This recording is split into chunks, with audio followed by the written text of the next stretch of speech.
Fala pessoal, professor Bruno, professor de redação, uma parceria da Prova Gel com Redação Mais, tá? Nós vamos falar, tá, brevemente, fazendo uma super revisão para você tirar uma nota máxima na dissertação da UTF-PR, que é uma instituição reconhecida, né, no Brasil todo, tá? É um antigo Cefet e após quase 15 anos, na verdade, passando os 15 anos, já completou aí, né, já debutou, vai voltar para o seu vestibular. Então o que nós podemos falar nesta aula, nesta revisão aqui, para vocês irem muito bem na dissertação da UTF-PR?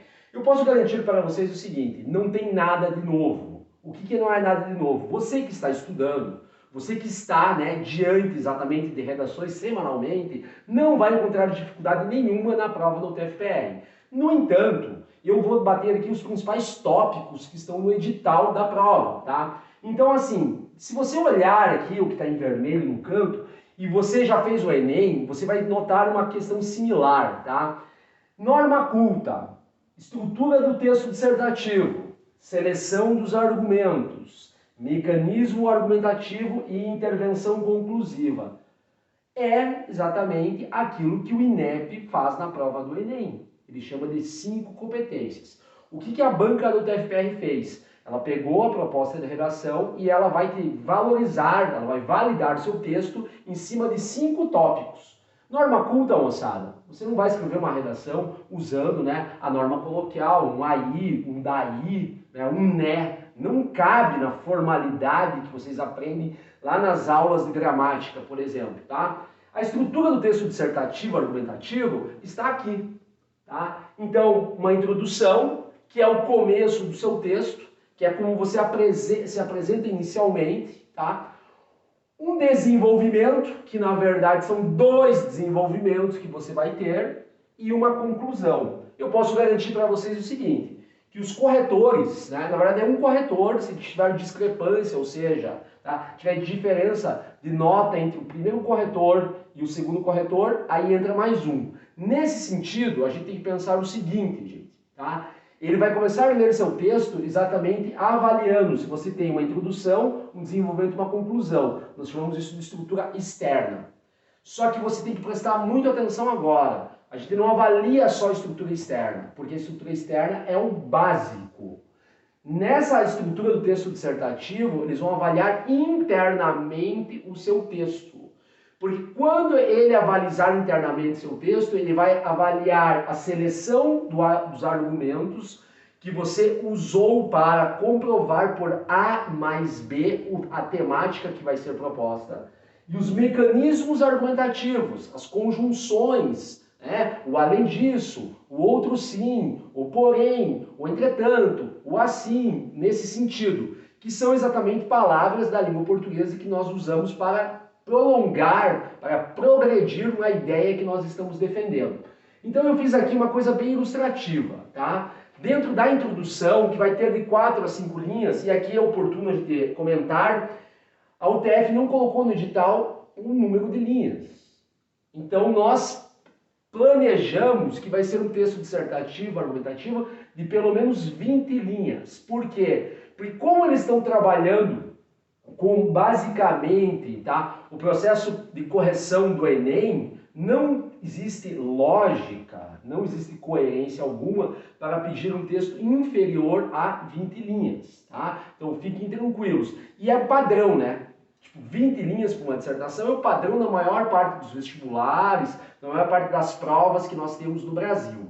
Então, dentro dessa introdução, de 4 a 5 linhas, eu vou dar uma sugestão para vocês. Como você vai ter que fazer uma conclusão interventiva, faz uma introdução de 4 linhas. Poupa uma linha ali, para você usar uma linha a mais lá na conclusão. Não sai, então você tem que ser mais econômico. Tá? E essa questão da economia não quer dizer um texto ruim. Então, você apresenta o tema. Como? Uma definição. Você define o que é inteligência artificial. Ou você faz um exemplo de onde se aplica a inteligência artificial.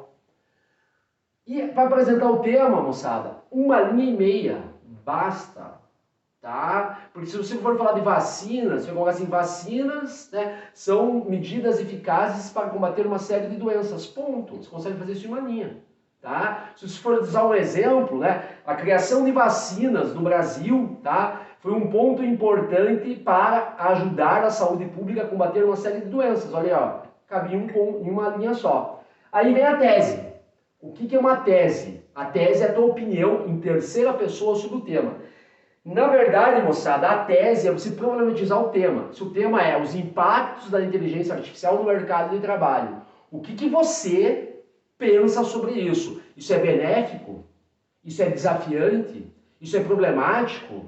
Tá? Porque se você vai pensar como que a tecnologia interfere no mercado de trabalho, você tem que se posicionar. É desafiante? É um problema? O que é? As vacinas, por exemplo, na sociedade, elas são necessárias, elas precisam ser melhor distribuídas, precisa de mais campanhas sobre isso, tá? Então, é a tese. Você vai fazer uma defesa.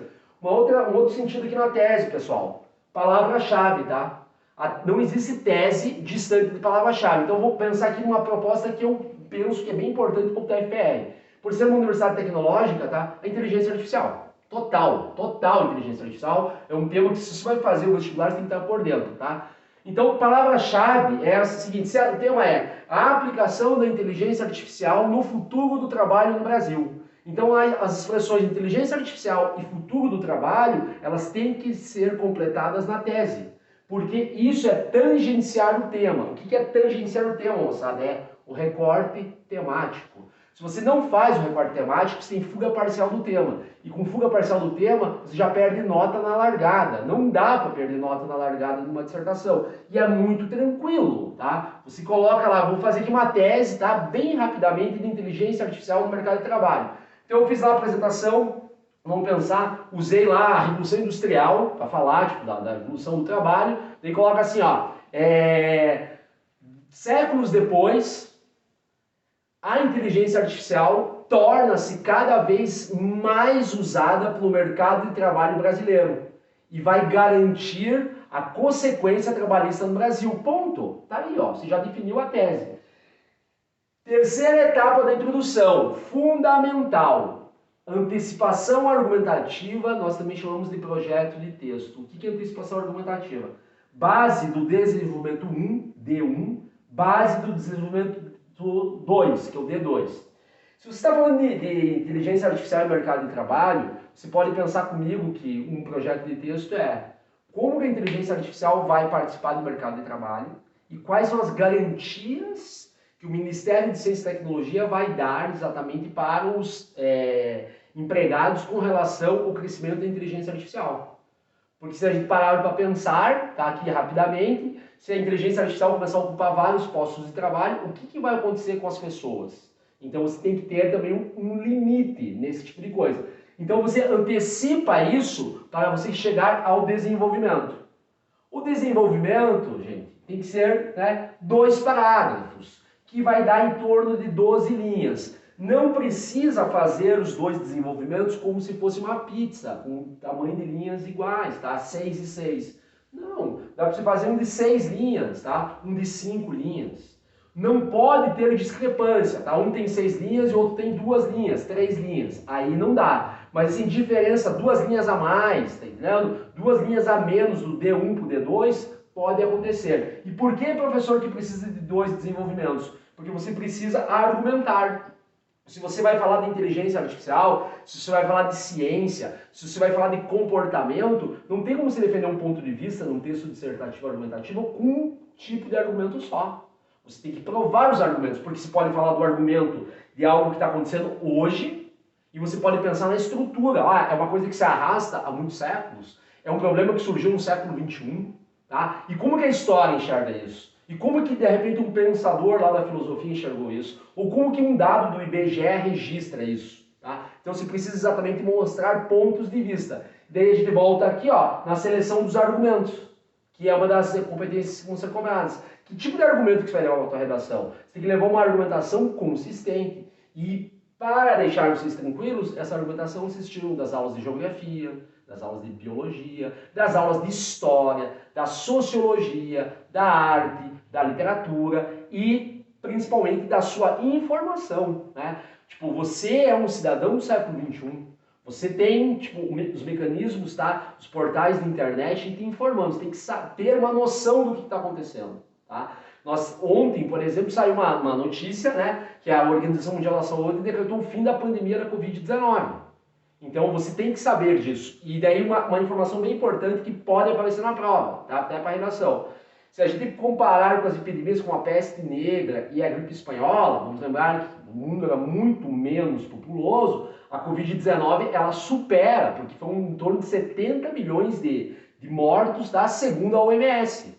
No Brasil, a gente teve 10% desses óbitos, que foi em torno de 700 mil casos aqui, né, de óbitos provocados pela Covid-19. Então, assim, a seleção dos argumentos é importante. 2 desenvolvimentos. Chega na conclusão, gente. Lembra que a conclusão é interventiva. Eles vão cobrar essa conclusão interventiva. E o que acontece numa conclusão interventiva? Você tem que achar uma solução para a temática. Uma solução viável, uma solução concreta, tá? Então, fugir daqueles clichês assim, o salário mínimo tem que ser de 10 mil reais, o Brasil vai ser mais feliz. Não, isso é muito subjetivo, não existe. Tem que ser coisa prática, que o corretor pegue e olha assim, ó, isso aqui pode acontecer. Então, para você fazer a conclusão, é um parágrafo, mais ou menos de 5 linhas, e você tem que ficar atento aqui, ó. Lembra lá da introdução? Faz 4 linhas, para você ganhar mais uma linha aqui.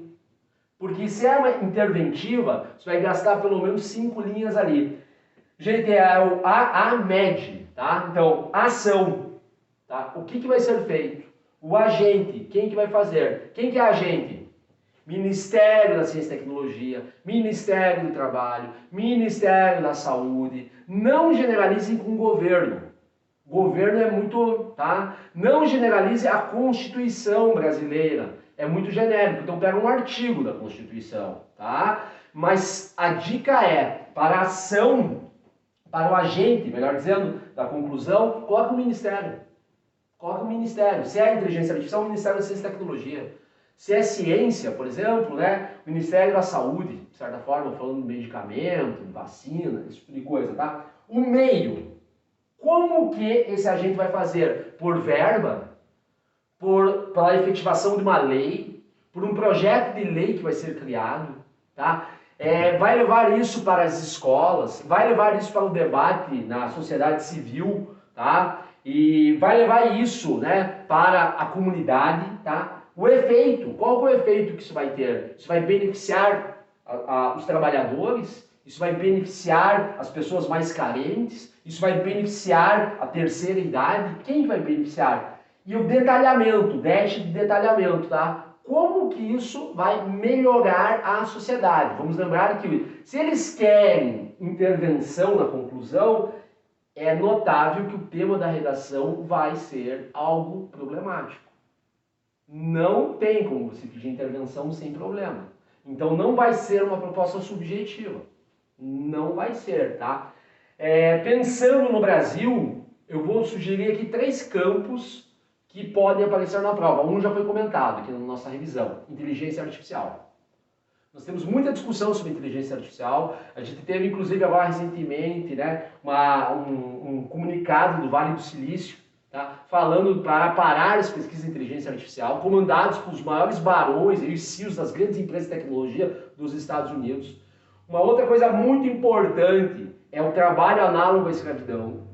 Tá? Aumentou demais os casos de notícias sobre trabalho análogo à escravidão. E um terceiro, gente, é a educação.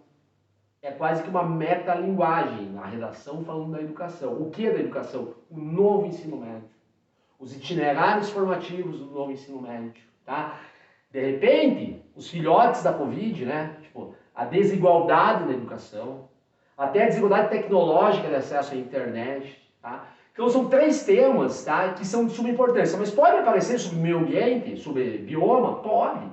Então, assim, quero deixar vocês muito tranquilos, porque a temática, para quem está dentro da sala de aula, ou quem hoje, né, está vivendo em sociedade e tem acesso à tecnologia, é tranquilo.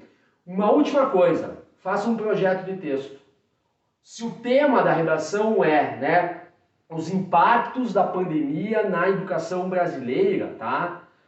Se pergunta assim, antes de ler o texto base, pergunta o que é a educação brasileira, que impacto que é? escola pública, escola particular, educação, por exemplo, né, via internet, educação presencial, tá? Valorize exatamente, né, o que eu falei aqui, ó, de ser autoral, seja autoral, não fique representando exemplos. Tenho certeza que com isso vocês têm uma grande dica aí para ter um extremo sucesso no vestibular do TFPR. Então, desejo aqui todo o sucesso, tá? Que vocês detonem lá na redação. Agradeço a Prova Gel, tá? E começamos aqui uma jornada que vai mudar a vida de todos vocês, que é a democratização do acesso à educação, tá?